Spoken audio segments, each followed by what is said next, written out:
ها adiga ku iibso 10 talo $1 laga yaabaa inay noloshaada horumarisee waa fikrad cusub oo leeyimid Mawlid Aadan Ismaaciil oo ku nool magaalada Hargeysa waxaanu halkudhigaasi ku sameeyay board uu ka sameeyay loox farshaxamaysan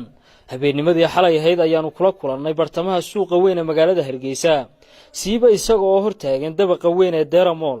dadyow kala duwan ayaa akhrisanaya boardka uu sameeyay wiilkani qaarkoodna talooyinka ay iibsanayeen sidoo kale waxa saacadihii la soo dhaafay si weyn loogu hadalhayay baraha ay dadweynuhu ku kulmaan ee Facebook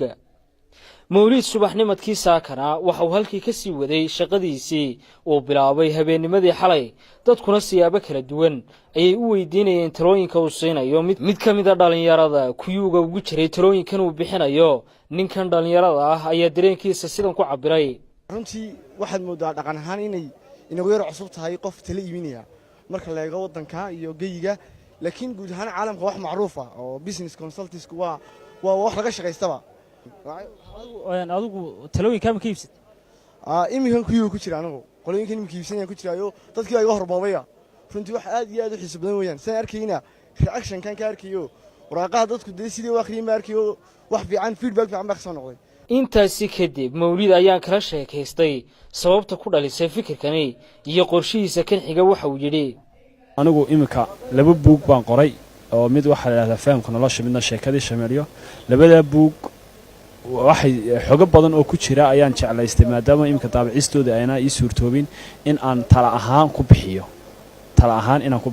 marka si alaam sal ala maxamed barnaamijkii aan ugu tala galay tala bixintana uu suuqa u galo information badan ayagoo dadku maskaxdoodii ka hayaan ay hadhow buugtii soo baxaan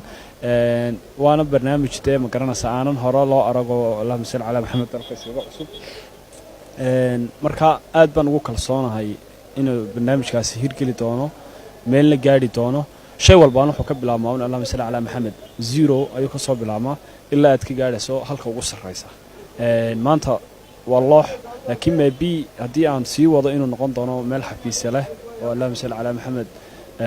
laga heli karo informationka saxda ah ee alaam sal ala maxamed dadku ay u baahan yihiin markuu laba mid weeyaan mid tala guud oo alaam sal ala maxamed talada guud waxa weeyaan qofka shakhsiyankiisa garaadkiisa garashadiisa shakhsiyadiisa ay talooyinkaasi dhisayaan waa motivation baa ku jira alaam sal ala maxamed qofka waxa ku jira inuu tadawur shakhsiyan uu sameeyo mid waa gaar iyo mid taas waa talooyinka guud qofku inuu waxyaabo badan oo noloshiisa kamid ah horumar ka gaaro inuu baarbooska adduunka alaam sal ala maxamed uu nool yahay garto hadaf nolosha miyuu ka leeyahay miyuu soo toosan mise uu saxda mise waa qof hadaf iyo ambition la oo la soo kaco noloshu muhiim maaha in dhalato oo hadana daraar halkan joogto kadibna aad dhimato waxa muhiim ah markaad dhalato inaad nolosha hadaf iyo ambition aad ka yeelato kadibna aad ka tagto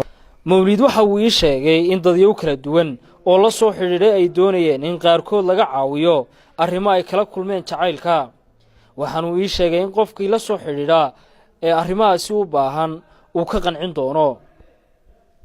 sidoo kalena waxa uu ii sheegay in talooyinka qofku uu ku dhisan karo قيم الجوسي بقى وتلمامين مفسدات القلب كتاب كيس اللي راهو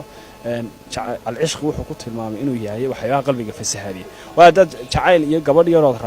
عاد قبل إنه قلبي جاي جلسه خاص واحد تلمامه صار إن وحياة بدنا الله شادي كهر يستقط قان كلام وحياة بدي بتوين كجعل بدك إنه كي وحكي قان قال شادي بكلام يسا وهذا قمر كورا قان يسكت أيين قف كهشرته هذا أنا هدول جاي أمر كور ولا عادية أتسكم مقرنا ساعات سكب قبوده مركا قان كي وكلام يا laga yaabo raganimada aad u daciifani hadii aanad si fiican u guursan qofkana nolosha la wadaagan waxa ka qurxoon alaam sal ala maxamed inaad iska deyso marka talooyinka dhinac walba waan ka eego si walba waan u gurfiyay marka waxaan islaahay qof kasta oo aniga soo kool garay amba talada ay soo weydiiyay inaan ugu khasaarin oo alaam sal ala maxamed aan siin karo halka door waxaan oga dhigay most dadka ugu badan ma fahansanaba maxaa laga talinaya anu maana talaba u baahanba isagoo laga yaabo iska qayilaya qaadka roogaya aan meelaha waqtiga ku gubaya aan qalani buugtana aqoon kale anu talaan u baahanahay baw marka talooyinka hadba qofku intuu u baahan yahay bay ku xiran tahay hadii aan 10 ka siiyo $1 ka soo diray hadii aan 20 siiyo